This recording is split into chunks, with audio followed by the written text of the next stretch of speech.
So then, Clara, we're going to ask some people about Brexit. We are. It's been in the news again today, as it always is. Well, it's in the news every single day. Are they making any progress? It doesn't seem like it. It's difficult to tell. It's difficult to tell, and at present we're not expounding on our views because we're wanting to find out what ordinary people in Thanet that really supported UKIP. This is UKIP headquarters, Thanet is. Well, it was. I think it's not diminishing, anymore. Yes. But this was the sort of kingpin of Brexit territory. Apparently, today we're looking to find out whether that's true. Okay.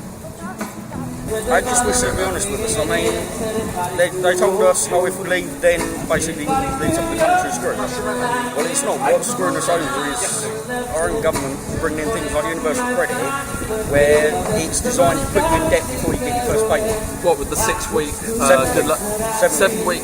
Yeah, because it's a 4 week assessment period. The first week you're not entitled to anything, then takes a week and a half for your money to actually go through. Ah, right. So you end up having to get a loan off them in advance. Yes. At which point they then take £37 a month off of universal credit, so your money instantly drops to below £300 for the month. They took away your ability to earn £116 a month before it affected your credit, so they've now given no incentive for people to have part-time work.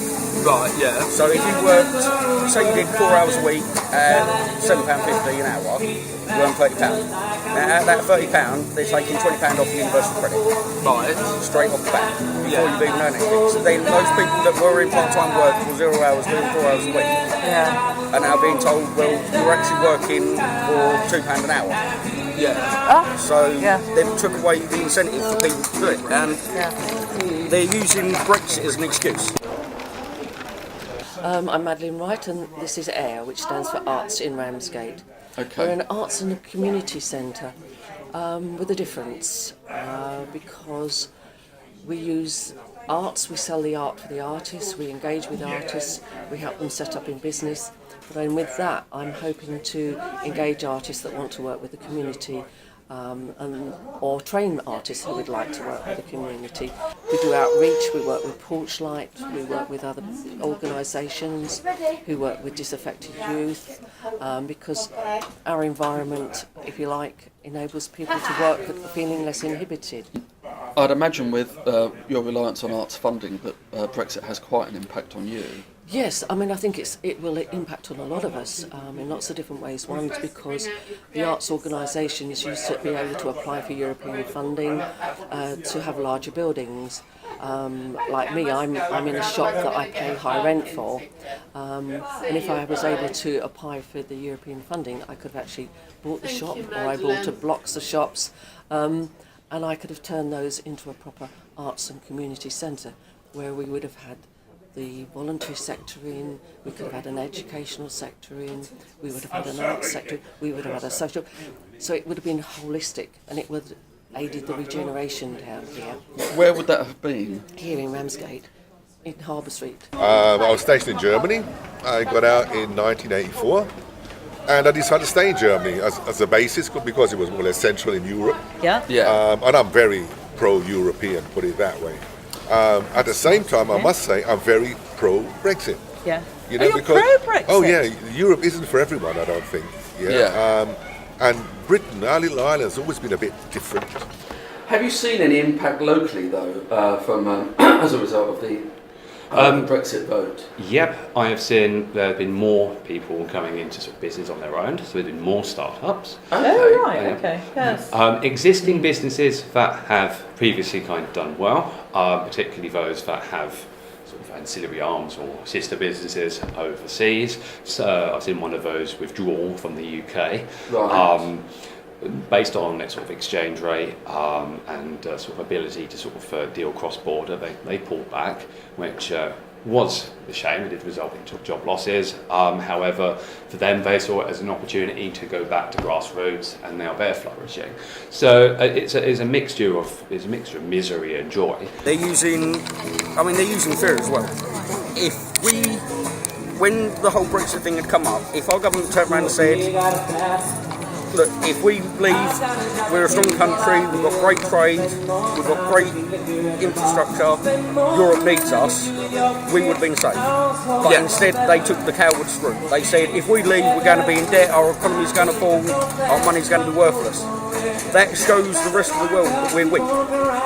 Right. And George Osborne, or whoever it is that was in charge of the currency at the time, turned around saying that we needed Europe to have an economy, made us look weak, which we can drop out. So you were saying that you thought Brexit was a good thing, but it's really impacted you. Yes, It has this year. What's happened? The sales have dropped quite a bit, actually. Really? We haven't had as many visitors as we normally do. Right. And even those that come down on purpose to come and see us in the shop, we haven't had as many as what we had previous years. Would you say that, I mean, would you tie that up with the Brexit vote? Has it happened since the referendum? It has happened since the referendum, yes. Wow. What do you put that actually down to? I think people are actually hanging on to their money because they're not sure what's going to happen. Right. They're not sure how bad it's going to bite. Yes. You know, how prices are going to go up or Yeah. that. It's a scary thing at the moment. I think a lot of people are frightened and they're trying to hang on to what cash they have. I think this might be a poor Christmas for a lot of people. I have a young nephew. He's got umpteen business degrees. He works in the city. He thought it was the end of the world if we voted against it. That sort of generation, with that sort of attitude, will always vote to stay in Europe because it suits their business needs. Yeah. It doesn't suit the business, the day-to-day needs of ordinary people because there's no longer any jobs. There's no manufacturing jobs. Is that because of Europe though, or is that because of our own government? No, it's because of Europe because that's where they are. Or is it globalisation? Yeah, globalisation is brought about by the St Margaret of Thatcher, who actually got rid of our import tariffs, which allowed business to go abroad. Just coming here, we've helped with regeneration here because this area is badly hit. But Brexit just makes it even worse, if you know what I mean. Yes. Because everything's getting cut. So I'm getting lots of people now coming in to me asking, can I provide services, which I can provide, but I haven't got the space to provide. So I need another building, I need another, but there's nowhere out there now that's limited way you can apply for funding. So even I think the lotteries are even beginning to cut back on giving out money where I could have bought. So the way of developing, if you like, is affecting a lot of us that work in this way. Yeah. Brexit is, I think, very detrimental. But it sounds from what you're saying that there's a great deal of regeneration funding and planning that being part of the EU would have supported, Yes. which is no longer going to happen in Thanet. Yes. It's not just Thanet, it's UK. Yes. And unless the government buys back into that part of it, then we all lose that European pot. Having lived 35 years in Germany, I really enjoyed the amenities, the organisation. It's very, very good. Yes. And then coming back about 2 years ago to Britain, which I'd left in 1980, Yes. it was a shock. Really? Right. Yeah, and then as I landed, Brexit started. So I felt like, I might have joined us or something, but it wasn't. They're looking around now after 2 years. I see people paying taxes, there are potholes, the NHS is suffering, Yes. inflation's going up, wages are not increasing. There's a lot to be done. Britain has a lot to do It to does. catch up with Europe, put it that way. And do you think we'll be better able to do that out of Europe then? I think so. I think when we're out, we've got no choice. And we like that, the British, when we're caught. So we just tighten our belt, put another like a notch in the buckle, and we get on with it because that's how we are. And we've got our Commonwealth, we've got Australia, we've got Canada. They're a long way away though, aren't they? Oh yeah, but I mean nowadays with all these technologies and whatever, it's no problem. I don't think so. We're still a financial power, Yeah. although we're a little island. We earn a lot of money with tourism. So yeah, there's a lot of perspective. If the right people in the right places at the right time make the right decisions, that's the way I look at it. It can go wrong. May I just ask, do you think that the right people are in No. the right place No. making No. the right... When Theresa May offered the 20 billion for staying an extra 2 years. Yeah. Now, as far as I'm concerned, that was stabbing her voters in the back. The people, Right. I mean, we are we're a nation of voters. Yeah. We voted for Brexit. Our government should have stood behind us on it. Right. Okay. By them asking for an extra 2 years, she's betraying our voters by saying that she doesn't want to leave yet, even though we were guaranteed a 2 year. Although she might be saying that, okay, Brexit is still happening, but in order to secure our economic future, we need a Yeah, transition. but again, period. that's showing weakness. Yeah, or perhaps they're just being realistic. Then they should have been realistic by not giving us the vote. Do you think that the negotiations are going well? Do you feel that what is... I don't know, to me they feel a bit stymied. Like they're in the slough of despond or something and not getting anywhere, because we Yeah. never seem to hear any good news, do we? What we've got to do is, go back to the 60s basically with our industries. And these are local, are they? Yep. Yeah. They may just be sort of working from home, or they may have sort of rented a small office. But in the absence of sort of doing nothing, or in the absence of kind of struggling, or arguing with the tax credits office and all this kind of stuff, Yes. it's going, do you know what? We've got to do it. You know, Yeah. I need to get food in the fridge at the end of the week, so I will go out and paint houses or something. You know, Yes. especially in the construction industry, there's a lot of movement. The cuts are having an impact. Yeah. You know, in anything to do with arts, creativity, welfare of people, well-being. Yes. You know, because I mean here, we work with people who come in with issues because they feel safe in an art environment, because Yeah. they are often creative. Yes. And therefore it's relaxing for them. So you know, it's a very complex, and I don't think our government actually understands that. What There is- was a lot of nationalism whipped up during Yes. yeah, and it brought out the bad in them. A lot Yes. of people voted for racist reasons. Yes, They this is didn't true. want the Okay. immigrants. It was being whipped up by the likes of Farage. I'm very uncertain about it, but I try not to think about it and remain positive and try and pass on my positivity to other people. What will be, will be.